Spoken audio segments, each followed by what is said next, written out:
Mas muitos condomínios de Brasília não respeitam e continuam impedindo a circulação de pessoas pelas áreas livres dos prédios. Por ser uma cidade tombada como patrimônio histórico da humanidade, essas passagens não podem ser restritas.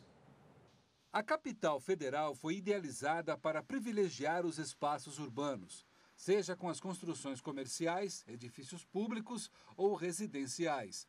Tudo para permitir o livre acesso de qualquer cidadão pelas quadras ou por baixo dos blocos. Se fechar, né, muitas das vezes você perde um pouco daquela liberdade, né, de atravessar de um lado para outro. Eu acho isso de extrema importância. Faz parte do plano, né, original da cidade. A livre circulação dos pedestres, eu acho uma coisa linda, assim, uma generosidade da cidade enorme. Respira mais a cidade, assim, você pode passar em todos os prédios embaixo, com mais liberdade, acho interessante. Eu acho que as portarias é que teriam que ter mais segurança. Mas nem todos que moram nas superquadras aprovam a circulação de estranhos nas áreas onde moram. Acho um perigo, né? Por causa de ter uns morador de rua, pode, né? Ficar por tocar para poder assaltar a gente e tudo mais. Hoje a segurança é uma situação tão complicada que as pessoas começam a se isolar nos seus próprios domicílios. Mas não adianta ser do contra. A lei do tombamento de Brasília existe e é para ser cumprida. Embaixo dos blocos de apartamentos não pode haver qualquer empecilho à livre circulação. A Agência de Fiscalização do Distrito Federal já retirou grades e cercados de vários prédios. Primeiro, o condomínio é notificado. Se não retira o obstáculo, é multado. Se as grades continuarem, a própria AGFIS vai e faz a remoção e cobra pelo serviço. Há situações em que os condôminos recorrem à justiça para barrar a retirada. Estão resistindo à manutenção de um vão livre, que é direito da população, né?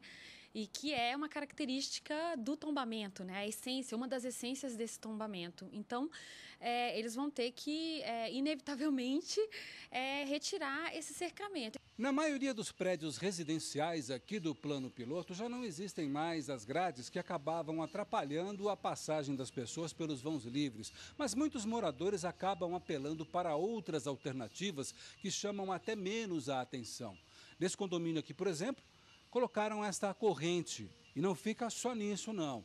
Aqui do outro lado, improvisaram a jardineira, que também serve de obstáculo à passagem de qualquer um. Neste prédio foram colocadas pequenas cercas de ferro, daquelas que separam áreas úteis de jardins.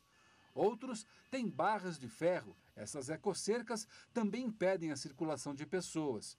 E se a lei não abre exceção para ninguém, o maior absurdo por aqui são as cancelas eletrônicas, onde os vãos livres foram transformados em garagens cobertas. Não existe exceção. O tombamento ele tem que ser respeitado, mesmo com aquele contraponto da segurança, que a gente entende que a população ela tem esse questionamento, né, da segurança nesses locais de vão livre.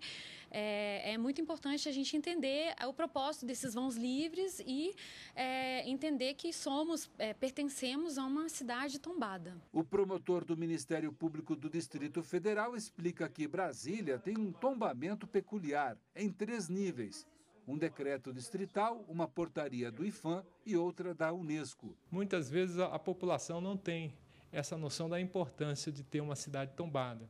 Pensa que o tombamento é uma espécie de engessamento, indevidamente, porque o tombamento é a garantia da proteção de um modo de viver. Do modo de viver que foi considerado espetacular, nesse aspecto foi transposto para o âmbito internacional. E o próprio governo e a própria população diretamente é que pedem para a Unesco realizar o tombamento. Então, nada mais certo do que aquele que pede cumprir com aquilo que foi pedido. O Brasil tem 18 locais tombados pela Unesco como Patrimônio Mundial da Humanidade. Alguns bem conhecidos, como as Cataratas do Iguaçu, outros menos, como o Centro Histórico de Goiás. Mas todas as regiões brasileiras estão representadas. No Nordeste, são 7 os destinos considerados Patrimônio Mundial. Na lista, os centros históricos de Olinda, São Luís e Salvador, as Ilhas Atlânticas de Fernando de Noronha e Atol das Rocas e a Costa do Descobrimento, na região de Porto Seguro, e também o Parque Nacional da Serra da Capivara, no Piauí.